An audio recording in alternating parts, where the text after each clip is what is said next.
Hello, my name is Allison Kairouz. You're watching this video most likely because I applied to your company for a position as an RBT and you called me in for an interview.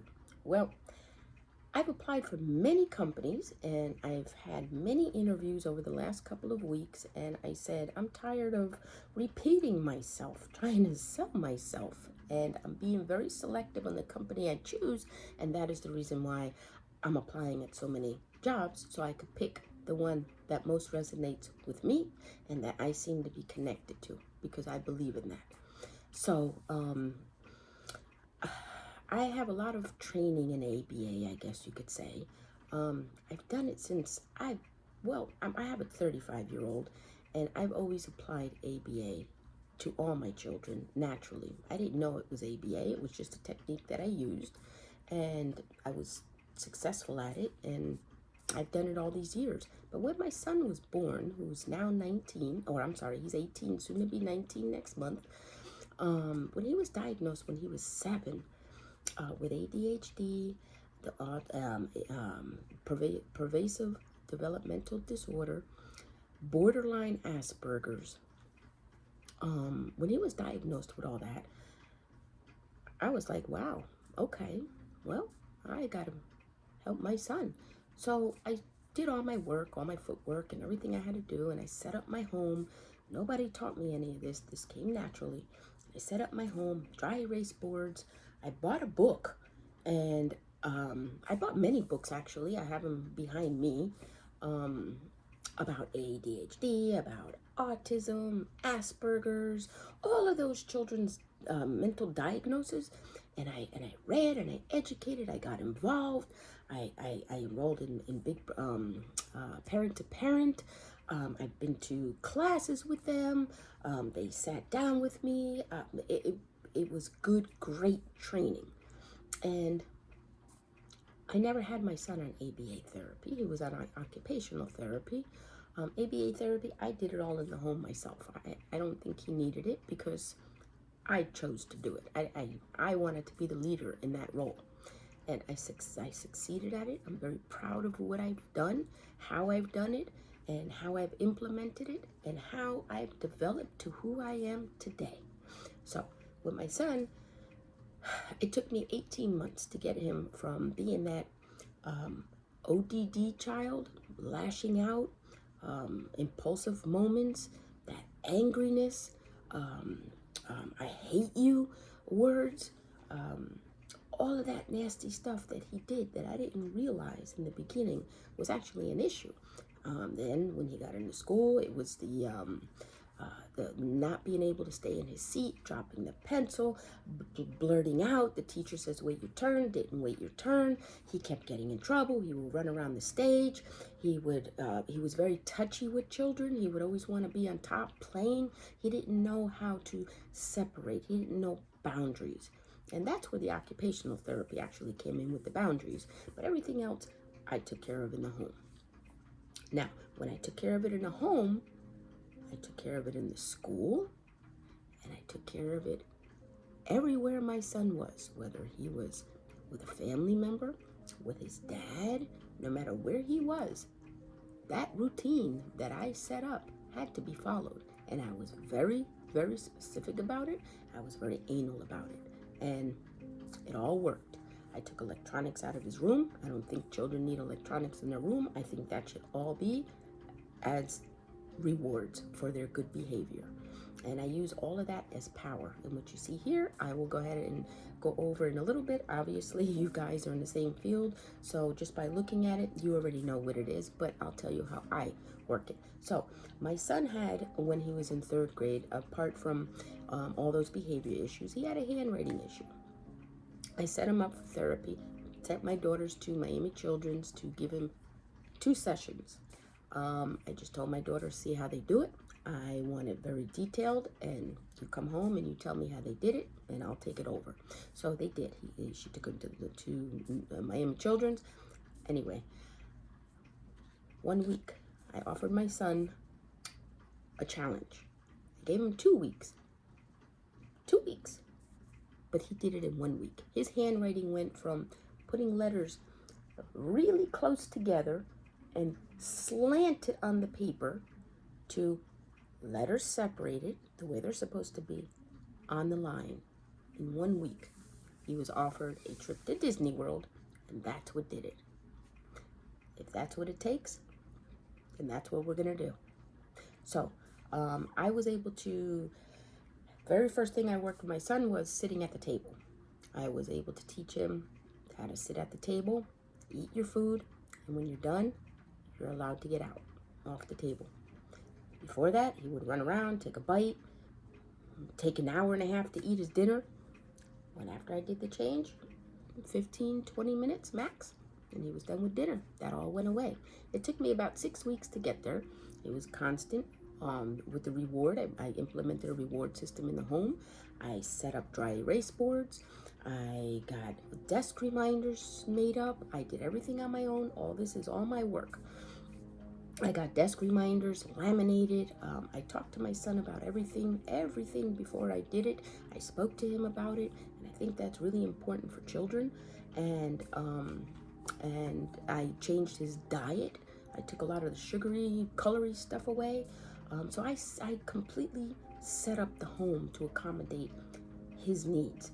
And I think that's what parents need to do. Okay, it's really important. I understand when you have 2 and 3 kids, but the one you have to focus on to get him where he's got to go, or she's got to go, we got to do what we got to do as parents. They're our children, and it is our responsibility, not the therapist's, not anybody else's. I truly believe that the therapists are there to guide us, to help us. But once they walk out that house, you're in charge. And if you don't mimic, then your kid is being confused. And that is why I took charge, and I didn't let anybody else lead the way. I did. But I know in most cases, that's why we do what we do, and that's why I'm applying to your company, because I know how to do it. And children, a lot of parents, they don't understand, and they need to be educated, and it's okay. But that's where I come in. Not only do I have knowledge in helping children, but I know how to set up the home to accommodate these children's needs. Not just because of my son, but I've done it for many years, for many parents, since my son has been diagnosed. So I'm confident there. I'm confident in my ability. I'm confident in what I do, and I'm confident in these children and their ability to reach these goals in their timing with our help. So anyway, so with the impulsive moments, the anger, the sitting and at the table, the dropping the pencil, being seated, running around the stage, the handwriting, I fixed all that in 1.5 years. No medication, okay? And it's not that I'm opposed to medication. I just didn't want to put him at that time on medication. Client number two. Client number 2 was a 4-year-old boy, Liam, on autism and ADHD, and he was out of control. The mother had an RBT, and she called me in to tutor her son because he wasn't learning his, he needed help on his letter recognition now that he was in kindergarten, and the number recognition. So I came in as the tutor working with this boy 1 hour. Now when I go into these homes, I go set up not just to teach them academically, but I teach them behavioral, and I teach them how to sit in their chair and how to raise their hand and all of those things that they need to know when they're in the classroom. I implement all that.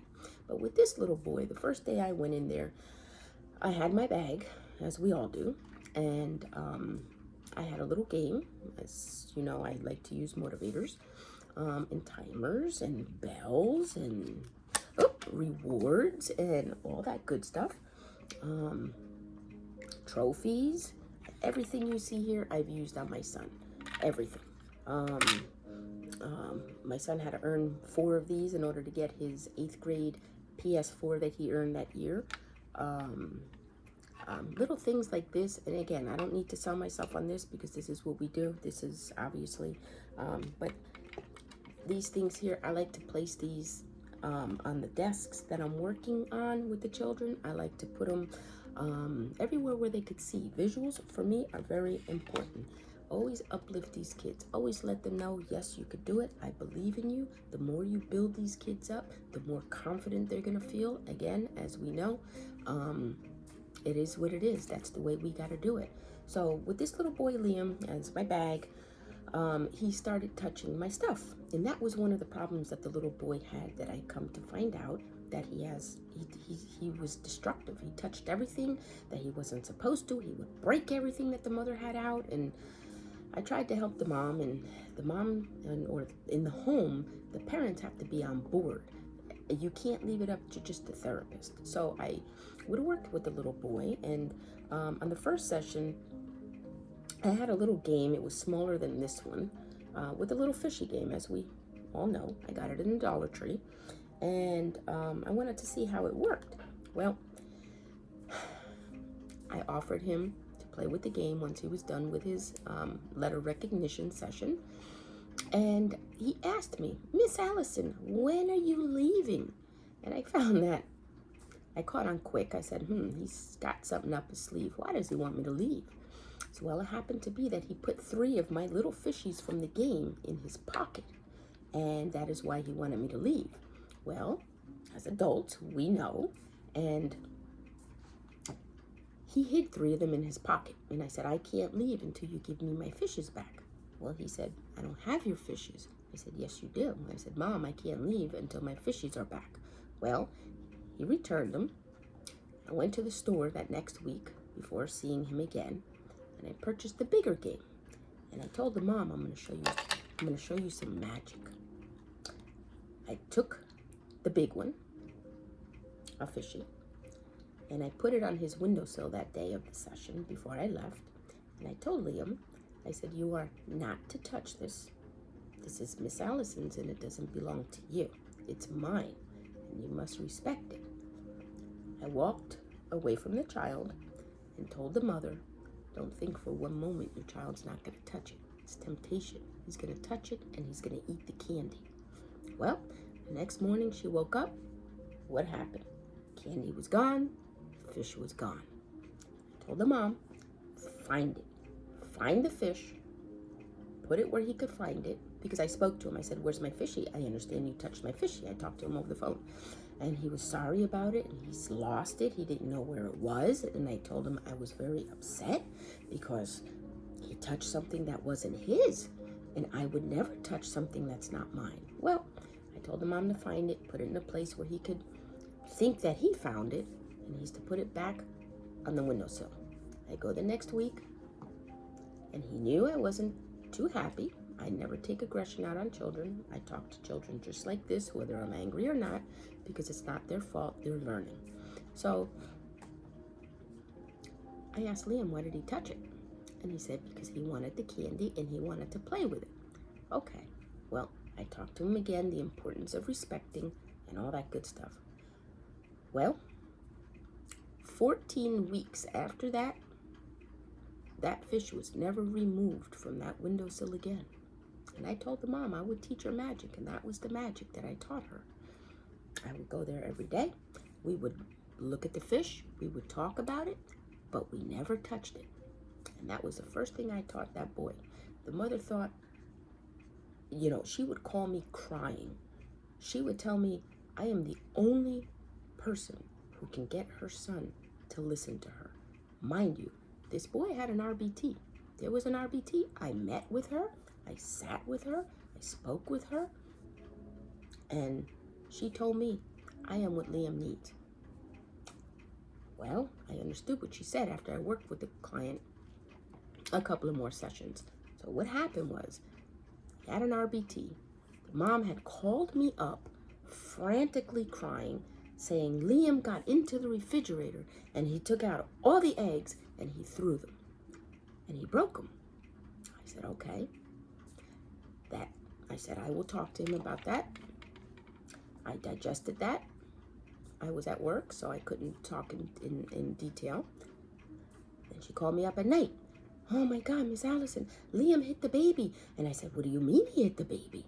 He hit the baby. He hit the baby. He was with the therapist, and he told the therapist that I'm gonna hit the baby, and I want to hit the baby. And then the next thing you know, he hit the baby. Well, there was a few questions that raised concern for me right there when she said that. And I said, well, wait a minute. What is the baby doing with the therapist? The baby shouldn't be with a therapist. The baby should be with you. And talking on that, where was anybody supervising Liam when he got into the refrigerator to get those eggs and gave him time to go ahead and spill and break the eggs? Who was watching him? Grandmother was sleeping, and mom was in her room sleeping, and the child was up being curious. Now, as far as him hitting the little girl, I had went by the house the next day after work with the RBT there, and I asked mom and I asked the RBT to please give me 5 minutes with Liam. I took Liam, I cradled him in my arm, and I asked him, why did you break the eggs? What happened that you broke the eggs, that you took them out of the refrigerator? He said, don't worry, you're not in trouble. Miss Allison's not here to get you in trouble. I'm here to help you, but I need to know why you did it. And what did he say? Miss Allison, because I wanted to play with slime. Miss Allison went and brought a whole bunch of slime after that. But I said, okay. And then I asked him, I said, and why did you hit the baby? What happened that you hit your sister? Because I was in timeout and I don't like timeout. I said, okay. I understand that. I said, okay, I'm going to send you back to therapy. And I went and I spoke with the mom and I explained to her, you can't have these therapists put your kid in timeout. We got to use different strategies. I use positive thinking chair. And in here, in my papers, I have so many things I could show you. I have things that work with that. That all children need is to be taught. I know it sounds like, oh yeah, this girl, she thinks ABA is that easy. I know it's not easy, but I'm so confident that I'm able to get children to where they need to be in almost half the time that it takes most of these RBTs. I know tricks about it. I know the motivations about it.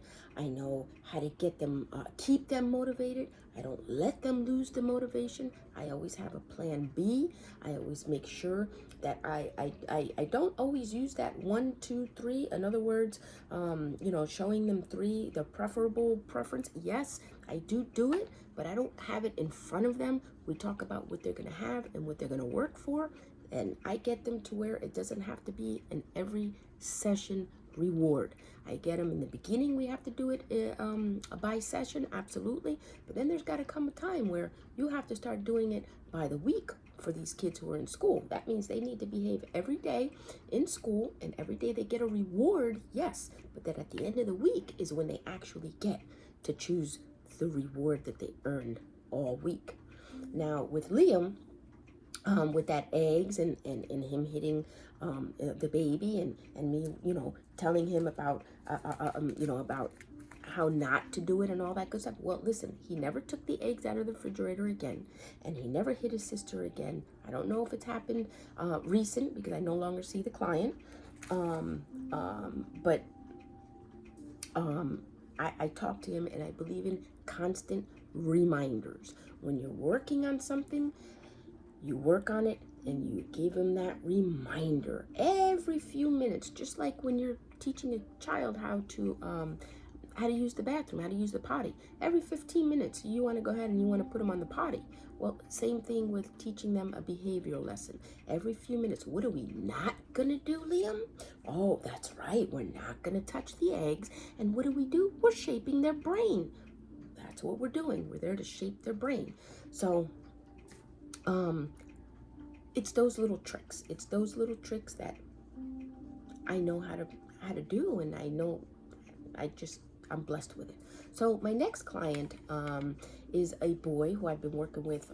He's moderate on the spectrum, and he is in 4th grade, and he's delayed on reading, and he has some behavioral problems. Now, the mom had an RBT. All these people who I'm talking about had RBTs, and 2 of them, not Liam still had one, but the other 2 that I'm going to talk about is they got discouraged by the RBT. Number one, the one who, Matthew, when I get to him, the RBT would tell that mother horrible things she told me.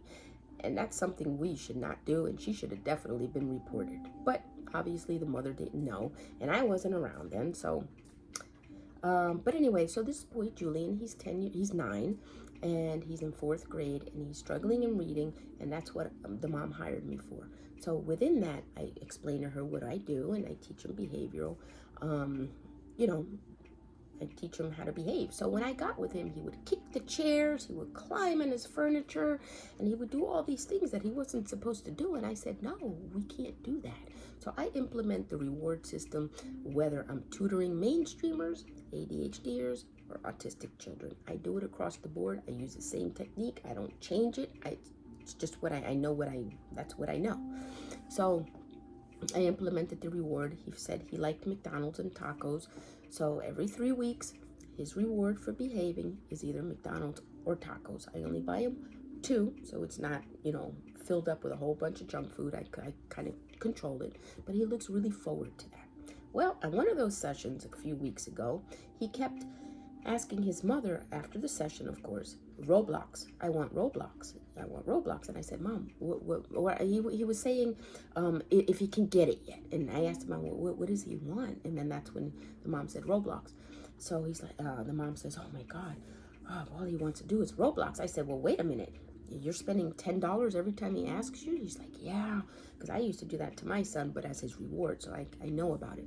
And I said, well, we're going to put a stop to that. So I implemented the reward system in the home at that point. I was already doing it for myself. I implemented it in the home.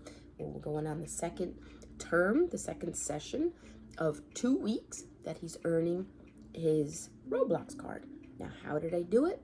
I explained to him that it's no more, Mommy, can I have Roblox? Now it's going to be just like we do as we're in sessions. I gave him the chart, the behavioral chart. I set it up, laminated it, put his name on it. And this is a sample of one that I have. And we use this, and then he gets to earn one of these, okay? If he earns these, he has to earn $10. So to get the Roblox, he could earn these for me, and then these for Roblox. So if he does gets A's or whatnot in school, well then of course he'll earn the $10.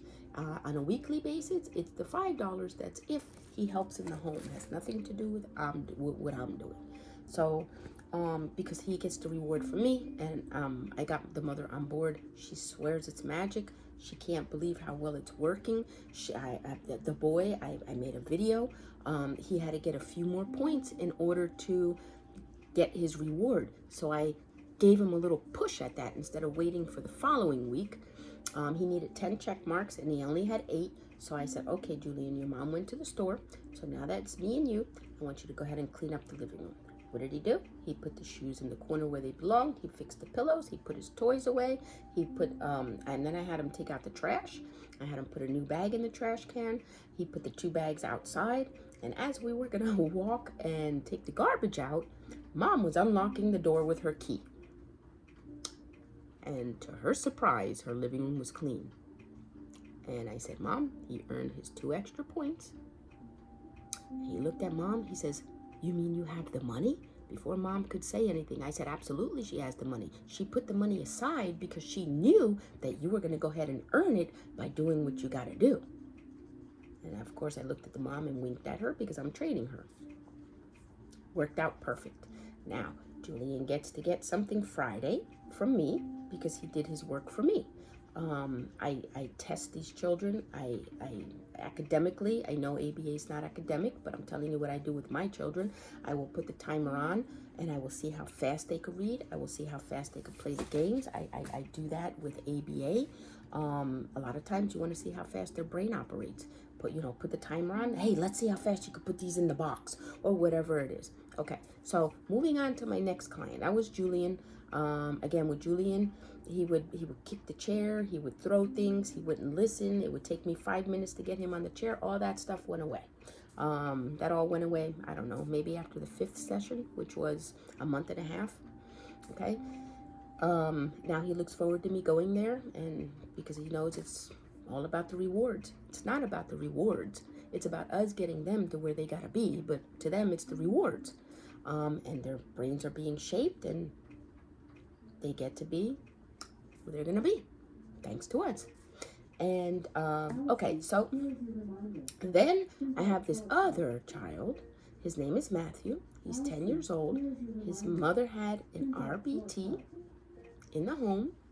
And she told me that this RBT told her that your child will never make it. Your child needs to be put in a home, and your door should be locked in certain ways so he can't escape. And she was so horrified over what that lady told her that she never had an RBT again. So obviously the kid didn't get all the help over the years that he needed, and here he is. So I work with him. I'm teaching him how to read. Some of it is recognition, some of it is remembering, but I teach him how to do lifelong things. Like I taught him how, he didn't eat sandwiches, okay? He'd never ate a sandwich. Well, he did, but the mom says he didn't like the texture, that something was in the middle of the sandwich and it was coming apart, and because he wasn't biting hard enough, I believe. So I took the opportunity and I said, hey, Matthew, would you like to make a sandwich? Now, listen, I'm a photographer, so I have all types of props. I'm a baker, so I have all kinds of pans and molds and letters and cutouts and all that good stuff. So I offered him to help him make a sandwich. He said yes. So I spoke to the mom. We set it all up. I brought all the stuff. Mom brought the food, and he made a sandwich. After he made the sandwich, I asked him, would he like to eat what he made? And he said, I said, would you like to take a bite of what you made? And he shook his head, and he took a bite, and he took another bite, and I commended him. I said, wow, awesome, Matthew. He took another bite. His mom said, Matthew, you could put it down. You don't need to eat the whole thing. He looked at me, and he said, no, I want to eat it. He ate the whole sandwich. Next thing we're going to work on is he said he wanted to make his mom some coffee. I had him, and I said, okay, I'm going to talk to the dad today. And of course, safety first. So it'll be probably warm. It won't be anything hot. We'll go ahead and make it in their house, and he will serve his mother coffee. It's a beautiful thing. I had him make the mom and dad first time they ever received a Mother's Day and Father's Day card in his handwriting. His handwriting is very weak, again, because he didn't get the therapy. So I have him writing. I have him using a lot of, that's kinetic sand. I have him use beans. I have beans in tubs, and I put them in these dishes, and then I have him write and all that good stuff. So he's coming along great. Mom and dad are like super surprised. In 2 months, I've made a huge difference so far. He looks forward to seeing me every time. He teaches me every session something. Because he's into villains and all of these characters, and I have him teach me, and he gets excited and all that good stuff. Now, he's moderate. He's not low functioning, but he's for sure not high functioning. And I make that magic happen with him. So that's my 4th client. So that's just a little insight of the little things that I do and know how to do. Now, of course, I use candy as rewards, but that's not always the top priority, because we don't want to fill kids with stuff like that. I use timers. Of course, we all know what the timers are for. I use the bells for when they're done or good job. And then the little rewards, such as this. Okay, we can now let the car out. You've earned your reward, and whatever it is, if they want to play with this or whatever.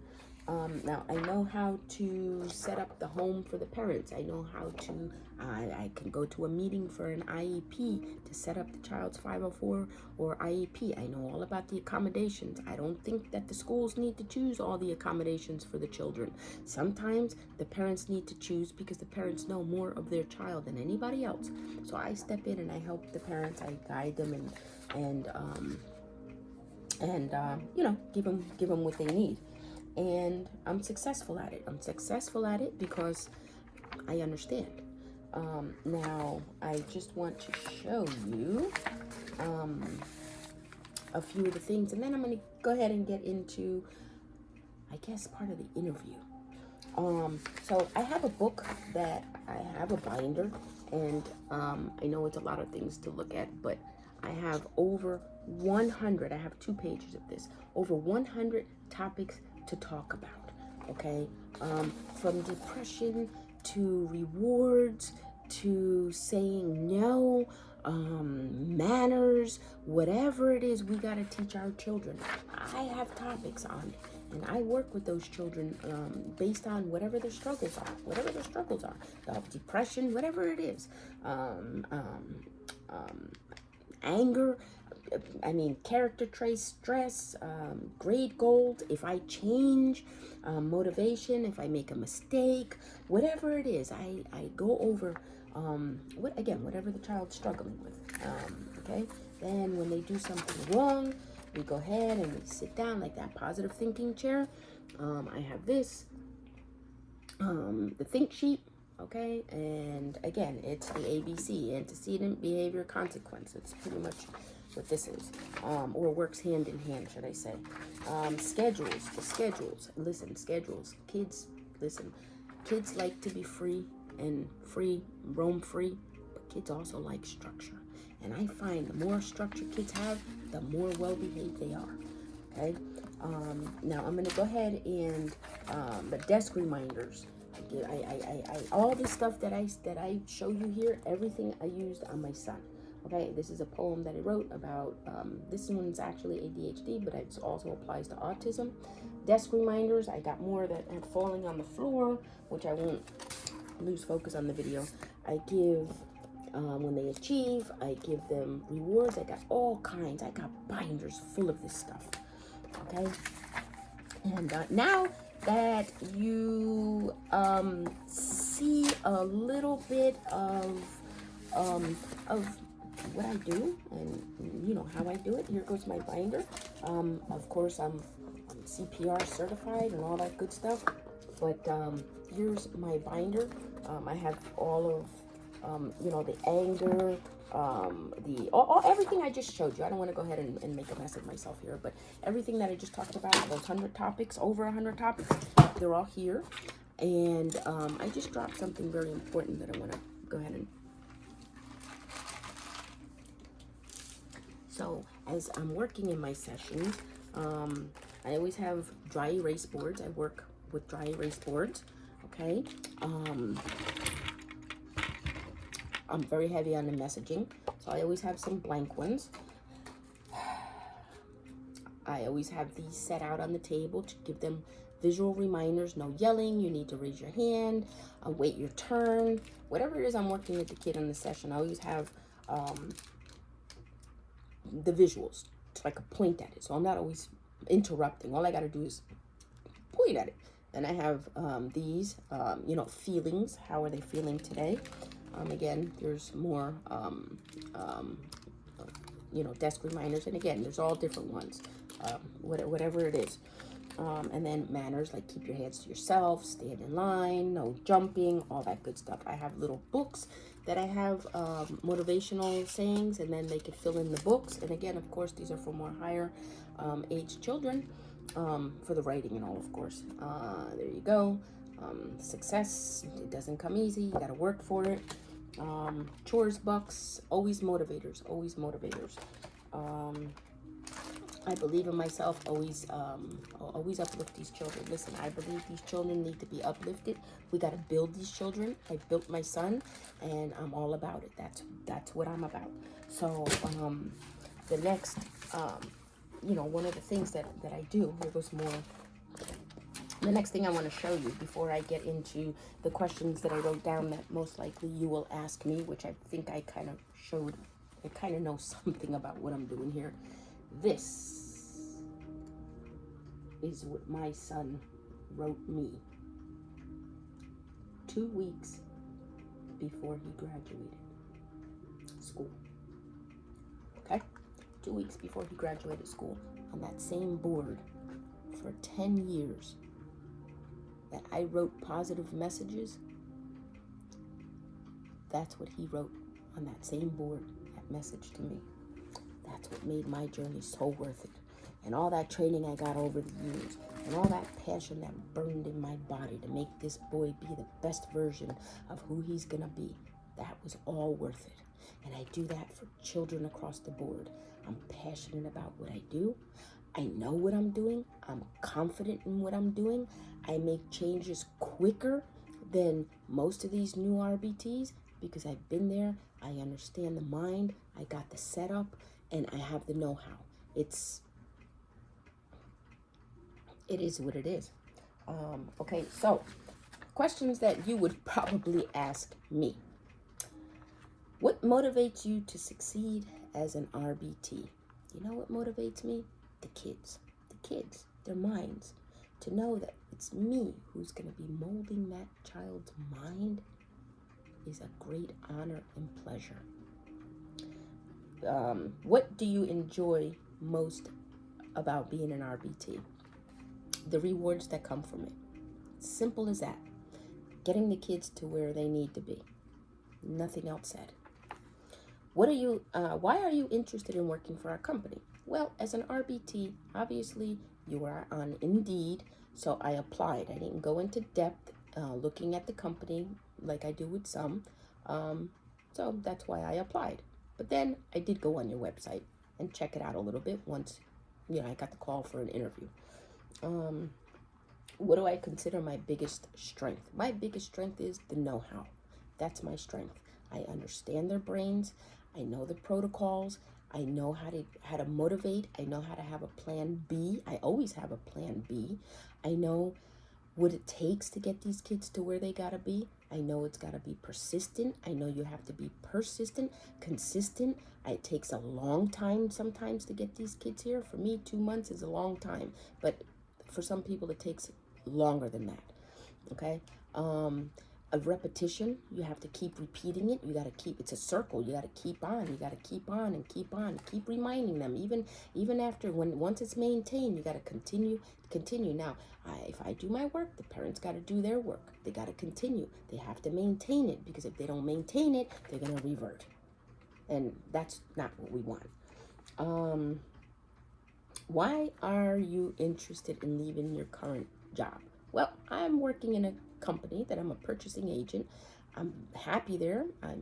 Everything is great. I don't have no issues, but it's not where my heart is. My heart is with being with children. I enjoy doing what I do with children. That's my passion. I've worked for it. I told myself when my son is 18, I'm going to hit the field and I'm going to become a therapist or a tutor or whatever I was going to become to help as many children as I can. And I completed my goal. Here I am today and my son is 18. I've been doing tutoring for more than 5 years. And of course the ABA, I've been doing a lifetime. I've raised my kids on it. I just got more intense with it when my son got his diagnosis. How would your coworkers describe you? How would my coworkers describe me? Well, number one, I'm known as the walking lady because I do a lot of walking in my job. On my breaks, I mean. How would they describe me at my personality? The most calmest person you'll ever meet. I'm an uplifter. Everybody knows. That one to go to when you're feeling down. I come to your office. I'll make you smile because there's no need to be down. Life is too short to be sad. If there's something you need to talk about, let's talk about it. So I'm known as the mentor, the one who uplifts people. How would your previous clients describe you? Well, I've had a mother tell me I am a child whisperer. I had another parent, my mom, she told me I'm a child whisperer. I had another parent tell me I'm a magic maker. I had parents across the board tell me they couldn't do it without me. And it's not because I'm better than anybody else. Not at all. I just know. I'm confident in what I know and what I do. I'm confident that I could sit a child down and open their brain. For some it takes longer, absolutely. I know every child is different. I know every brain is different. I know every attitude and character is different. But what's the same is every child wants something. And that is when you use the power to shape their brains. And there's a whole bunch of other stuff to it, of course, as we know, is RBTs and a parent who's walked it. And then one of the other questions is, how did your previous experience prepare you for this job? I think I already said it. My son. I mean, I was just so passionate about getting him to where he needed to be successful for when he turns 18, because I realized, when he was diagnosed, he's going to be a man someday. He's going to be a husband. He's going to be a worker. He's going to be, I need him to contribute to society. So I couldn't let him be released with a twisted mind. And it was my responsibility to get him where he needed to be. So that is where I get all of my experience for what I do today.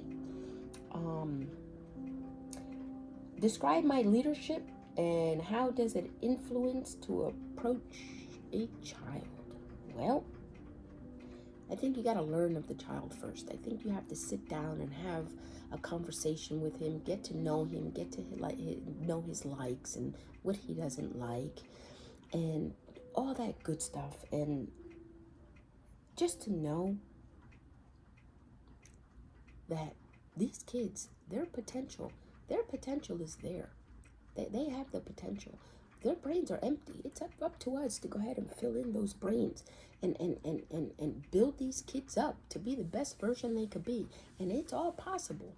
And again, it must come with the full circle of support from therapists, the teachers, the home, and the environment. That's the only way this is going to be successful, because we can go in and we could sit with these children, and I know without a doubt I can get this kid to where I gotta be. But if this kid only does it with me, we're not doing anything. He's gonna respect me because I'm consistent and persistent. I don't go off. I don't give in. Not mean, but I'm stern. I'm structured. I don't talk mean to kids. I talk just like this, but I don't let them get their way. I dominate it because it's for their own good. So, I tell parents, you have to be in it. You have to be in this. You have to be on board. Okay, it's up to you to make the change. You got to be the leader here. I'm just the person who's stepping in. All the other hours, you must maintain what I've implemented throughout those other hours when I'm not there. And that is how I'm able to, help these children get to where they want to be. Now, I've done it. I've led my son. I was the leader. There was nobody in front of me. I drove everything on my own, and that is why I know it is very important for the parents to be the leaders. Now, the schools, you gotta set the school up. I provided the stickers. I provided the bucks for the school. I would have the school communicate with me. If he had a good day, the buck would be in there. If he had a bad day, there would be no buck with an explanation why. If he didn't do what he needed to do, we spoke about it. We addressed it. We never let him slip by doing something without addressing it. Everything he ever did was only done once because I nipped it in the bud immediately. And we are here today where he's at. With that being said, I hope I kind of shed a light on who you're hiring and why should you hire me? Because I could be an asset to your company. I have no doubt in my ability, and I'm very confident in what I do, what I offer, and the results that will come out of it. And again, I know every child is different. I know every child has their own battle that they're battling. I get it. But at the end, you can still apply ABA just on different levels to accommodate their need. That's it. I hope I explain myself to a certain point that will make you smile and say, yes, she's the one we need. Again, I set up the homes for the parents. Where I have an advantage over. Again, that's I know the whole circle of it. I know from the school to the home to the environment, and I know it all plays part of the entire shaping process. And to know that I could do it and that I'm successful at it would be selfish for me to hold this inside and not share it. Now, I do public speaking. I work with, I'm a professional photographer, as I stated. I get children to look into the camera. I get children to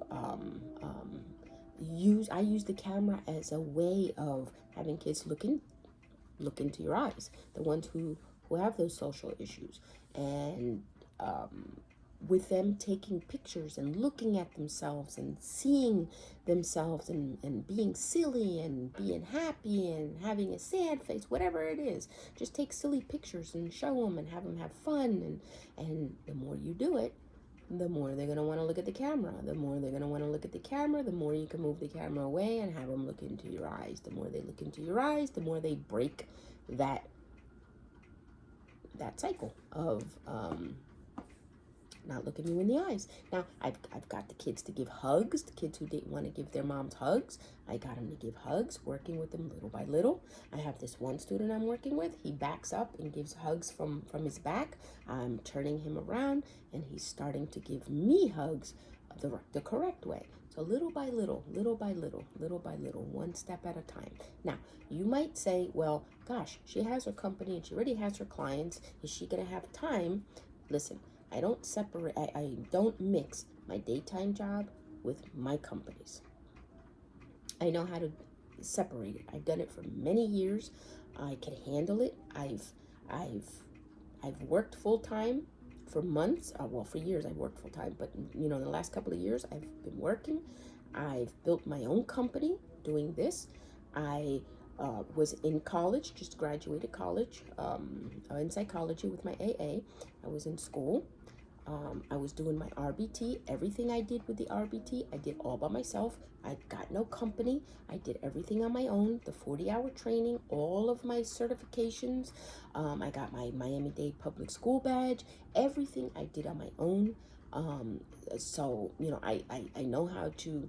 I know how to prioritize. I run off of a schedule. I'm very successful at it. I'm good at time management, and that's how I'm able to do it. So nobody needs to ask me, how are you able to do it if you already have your clients at night? Well, I've been doing that an entire year now with my new students. And again, I have in front of me, I have an entire, I guess I could show you. There is, I pretty much live, breathe, and okay, here we go. We have, these are some of the things that I work with the kids. I mean, I have all kinds of things we use, toys to learning, sensory. We have all these bins here, a lot of Montessori items I use. Okay, bins and bins. I have cabinets full of stuff. Here we have all kinds of things that So I'm not new to this. I have thousands and thousands of laminated, educational and all kinds of things.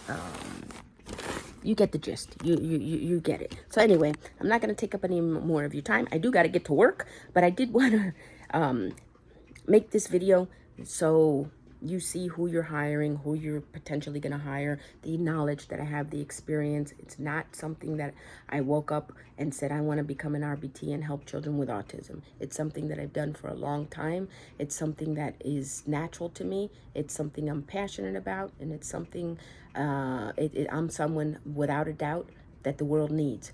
And I make magic happen. I know how to do it. I'm confident in what I do, and I'm ready to prove myself. Thank you. Have a wonderful day. Look forward to hearing back from you.